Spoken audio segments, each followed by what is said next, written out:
Hello, कैसे आप लोग। Today I am going to start structures of cellulose.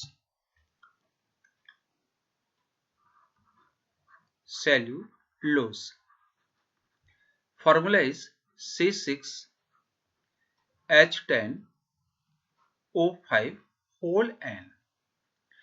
Cellulose is a polysaccharide. Fundamental unit of cellulose is beta D glucose.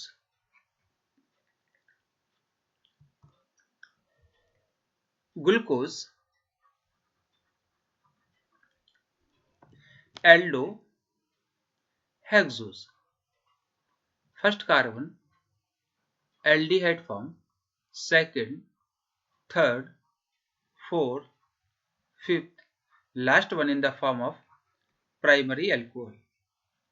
Second carbon, third carbon, fourth, fifth carbon. Third carbon hydroxyl group configuration left side. This is the open structures of glucose. Rearrangement and formation of internal hemiacetal form. First carbon bonded with fifth carbon while ethyl link is 1, 2, 3, 4, 5.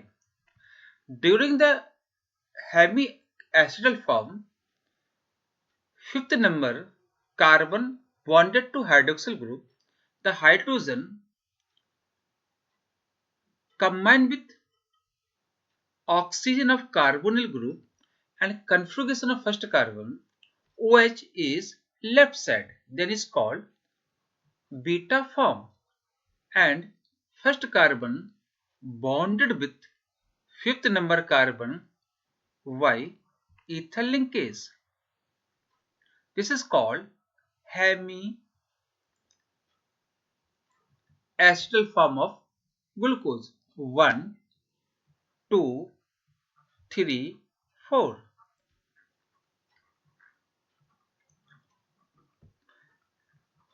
H and last carbon in the form of primary alcohol.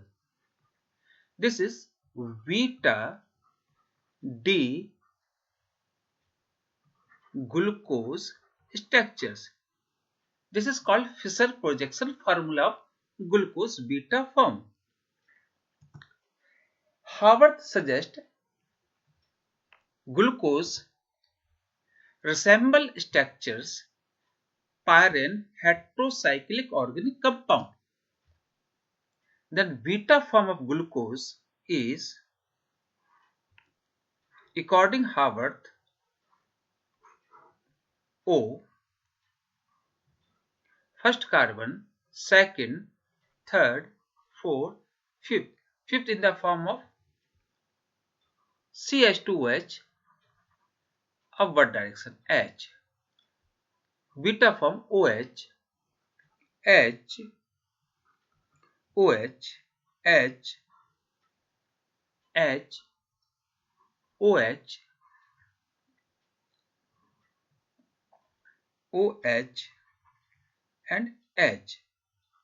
This is beta D dextrorotatory glucopyranose structures according to Haworth projection formula in 1927. तो beta D glucopyranose की structures water molecules के elimination के साथ साथ एक unit का C1 second unit के C4 carbon से बीटा ग्लूकोसाइडिक लिंकेज से लिंकअप करेगा। कैसे करता है देखते हैं। First structures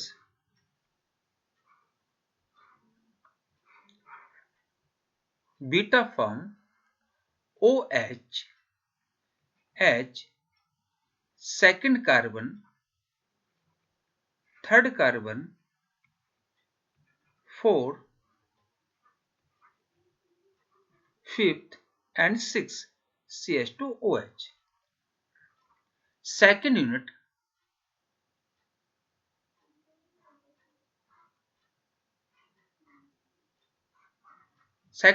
unit is also in the beta form. OH, H, OH, H, H, OH, fourth carbon, H, OH, CH2OH, H. Third unit means uncountable unit.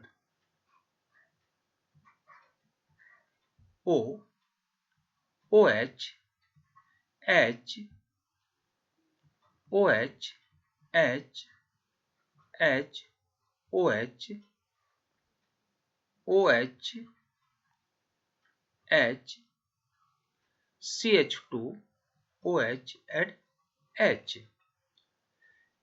यहां से वाटर मॉलिक्यूल्स का एलिमिनेशन होगा।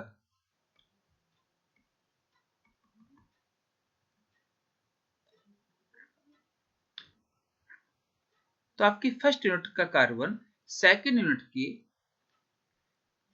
फोर्थ नंबर के carbon से beta glycosidic linkage के द्वारा join हो जाएगा। यहां देखिए, ये फर्स्ट कार्बन थर्ड यूनिट के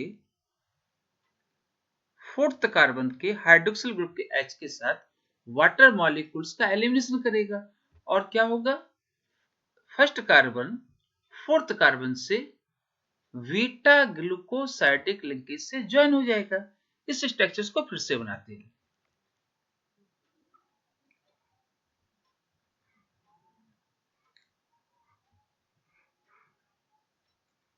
अब बेटा बेसिक कॉन्सेप्ट को लेकर चलेंगे OH, बाकी आपको मालूम है यहां पर क्या क्या है ना। सेकंड यूनिट, ताकि उस कॉन्सेप्ट को हम समझ सके जिस कॉन्सेप्ट को लेकर चल रहे हैं।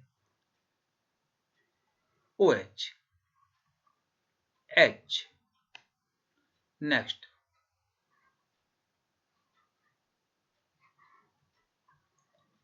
OH, यहां पर oxygen, fourth number carbon OH, H, fourth number carbon OH, H। तो क्या होगा, यहां से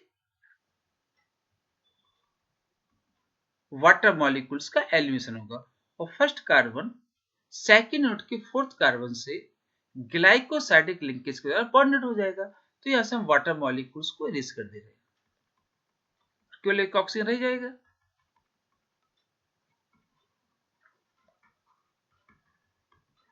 आपका फर्स्ट नंबर का कार्बन फोर्थ नंबर के कार्बन से बीटा ग्लाइकोसाइडिक लिंकेज के माध्यम से बॉन्डेड हो जाएगा। This is beta glycosidic linkage.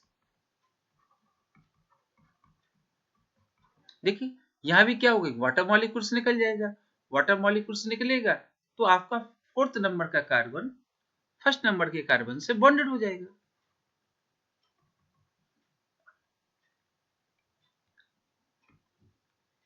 H and OH, beta glycosidic linkage. और यहां भी इसी प्रकार से होगा कि आपका जो नेक्स्ट चेन है, मिस यूनिट है, उसका फर्स्ट कार्बन नेक्स्ट यूनिट के फोर्थ नंबर के कार्बन से बीटा ग्लाइकोसाइडिक लिंकेज के द्वारा बॉन्डेड हो जाएगा। This is structures of cellulose. हम लोग स्टार्च को यूज कर सकते हैं, उसका डाइजेशन कर सकते हैं, लेकिन सेल्यूलोज का डाइजेशन नहीं कर सकते। सेल्यूलोज का डाइजेशन क्यों नहीं कर सकते हैं?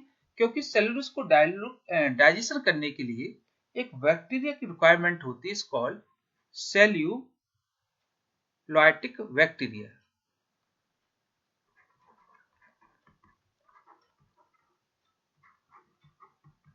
ये जो बैक्टीरिया होता है सेल्यूलाइटिक बैक्टीरिया, ये किस में पाया जाता है?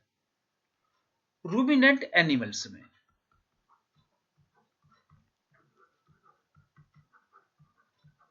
तो जो रूमिनेंट एनिमल्स होते हैं, आपने देखा होगा गाय, बफेलो हो गया, डियर हो गया, सीप हो गया, काऊ हो गया, वो एक बार फूड मटेरियल को ग्रहण कर लेते हैं। उसके बाद वो क्या करते रहते हैं, बैठे रहते हैं और बैठे बैठे वो ग्रेजिंग करते रहते हैं, जिससे वो फिर से रूमिन उस स्टोमक से लाके सेलुलोज को सेलुलाइटिक बैक्टीरिया के माध्यम से उसका क्या करते हैं, डाइजेशन करते हैं। तो सेलुलोज का वो डाइजेशन होता है, उससे जाके वो बीटा डी ग्लूकोज यूनिट में ब्रेक डाउन हो जाता है। तो सेलुलाइटिक बैक्टीरिया हमारी बॉडी में नहीं होते हैं। ये रूमिनेंट जितने भी एलिमेंट है जिसमें रूमिन स्टोमक होता है, उसमें सेलुलाइटिक बैक्टीरिया होते हैं, और ऐसे एनिमल्स आसानी से सेलुलोज का डाइजेशन कर लेते हैं। हम लोग वही काम नहीं कर पाते हैं। तो ये आपका स्ट्रक्चर्स हो गया सेलुलोज का। Thank you.